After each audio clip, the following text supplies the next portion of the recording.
The police in Clarendon have charged a man for the stabbing death of another motorist during an argument after a minor hit along Decoy Road in Tollgate.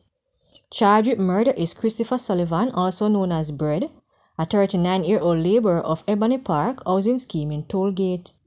The deceased has been identified as 28-year-old Okan Kelly, a supermarket employee of Decoy district in Tollgate. The incident happened on Sunday.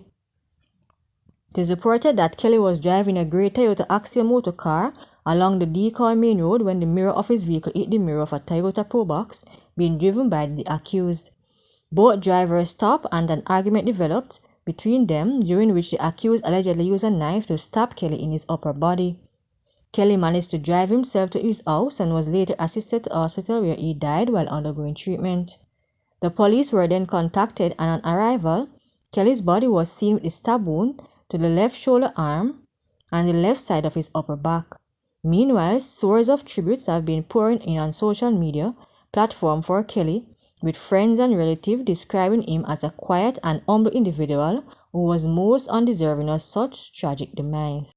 An 18-year-old man has been charged with murder after he allegedly stabbed a man to death with a knife during a dispute in Lakespen Road, Spanish Town, St. Catherine on October 6. Charged is Kishma Orton, a ramp assistant of Davidson Crescent, Kingston 20. Dead is 35-year-old Ryan Mendez, also a ramp assistant of Seaview Garden, Kingston 11. Reports are that on Friday, October 6, about 9 a.m., Mendez and Horton had a dispute during which Mendez was reportedly stabbed 4 times with a knife. Mendez was treated at hospital in St. Catherine before being transported to a medical facility in Kingston where he succumbed to his injuries.